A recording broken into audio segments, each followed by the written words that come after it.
शिवसेना पक्ष आणि चिन्हासंदर्भातल्या सुनावणीच्या बातमीला सुरुवात करूया। शिवसेना पक्ष चिन्हासंदर्भात कपिल सिब्बल यांनी आज पुन्हा एकदा जोरदार युक्तिवाद केलेला आहे। कपिल सिब्बल यांनी आजच्या युक्तिवादामध्ये विधानसभा अध्यक्ष राहुल नार्वेकर यांच्यावर जोरदार हल्लाबोल केलाय। विधानसभा अध्यक्षांनी अधिकारांची मर्यादा ओलांडल्याचं सिब्बल यांनी म्हटलेलं आहे। विधानसभा अध्यक्षांनी कायद्याच्या बाहेरचा निर्णय दिल्याचंही सिब्बल म्हणाले। विधिमंडळ पक्ष हाच राजकीय पक्ष असल्याचा निष्कर्ष काढत राहुल नार्वेकर आणि पक्ष आणि चिन्हाचा निर्णय दिल्याचं म्हणत कपिल सिब्बल यांनी नार्वेकरांवर निशाणा साधल्याचं पाहायला मिळालं। आज कोर्टात नेमकं काय झालं बघूया। विधानसभा अध्यक्षांनी त्यांच्या अधिकारांची मर्यादा ओलांडली। ज्या विधानसभा अध्यक्षांना अधिकार क्षेत्रच नाही त्यांनी थेट राजकीय पक्षाच्या नेतृत्वाची तुलना 1999च्या पक्षघटनेशी केली असा युक्तिवाद कपिल सिब्बल यांनी केला। या घटनेच्या आधारे पक्षाची सध्याची नेतृत्व रचना ही पक्षघटनेला धरून नाही असा निष्कर्ष विधानसभा अध्यक्षांनी काढला। वास्तविक पाहता हा अध्यक्षांच्या अधिकार क्षेत्राचा भाग कसा असू शकतो असा सवालही सिब्बल यांनी केला। अध्यक्ष हे स्वतः मान्य करतात की मी राजकीय पक्ष आहे, ही माझी संरचना आहे आणि मीच पक्षप्रमुख आहे। या गोष्टींवर अध्यक्षांचं कोणतंही दुमत नाही। मग असं असताना थेट 1999च्या घटनेकडे मागे जाण्याचा प्रश्नच येतो कुठे असा सवालही कपिल सिब्बल यांनी आपल्या युक्तिवादात केला। हा कोणताही शैक्षणिक सराव किंवा निव्वळ कागदी खेळ नाही, तर हे वास्तववादी राजकारण आहे। मी संबंधित नेत्याला पक्षाचं चिन्ह दिलं, त्यांनी त्याच चिन्हावर निवडणूक लढवली आणि मंत्रीही झाले असा युक्तिवाद कपिल सिब्बल यांनी केला।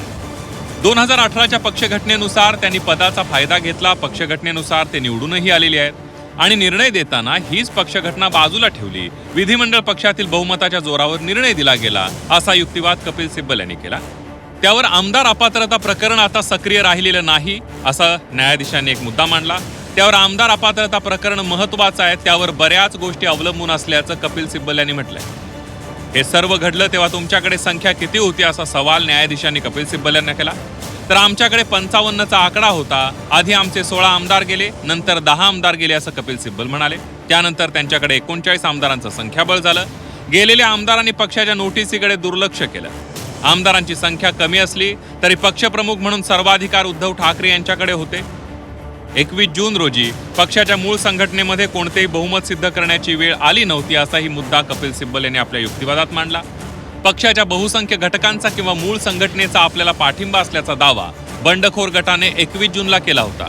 असा दावा त्यांनी थेट 19 जुलै रोजी केला। त्यामुळे 21 जून रोजी राजकीय पक्षात कोणती उभी फूट पडलेली नव्हती असाही आपल्या युक्तिवादात मुद्दे कपिल सिब्बल यांच्याकडून मांडण्यात आलेले आहेत।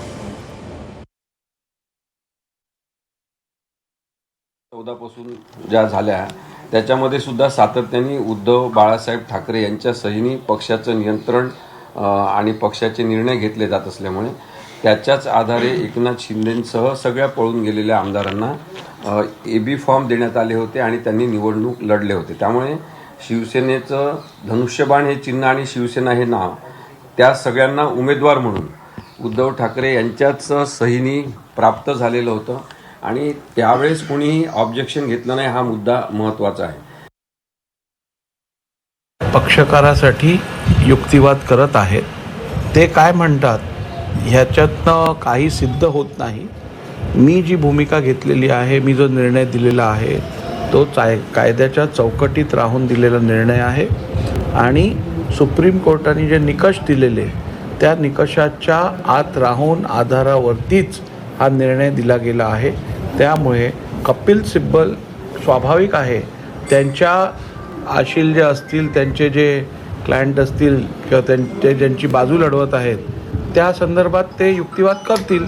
त्याचा अर्थ हा नव्हे की ते जे म्हणतायत ते गॉस्पेल ट्रूथ आहे किंवा सत्य आहे। पक्षांनी काय ठरवलं हे त्यांना कसं समजलं, पहिला प्रश्न हा आहे। त्यामुळे अशा बिनबुडाचे आरोप करून कोणताही फरक पडत नाही।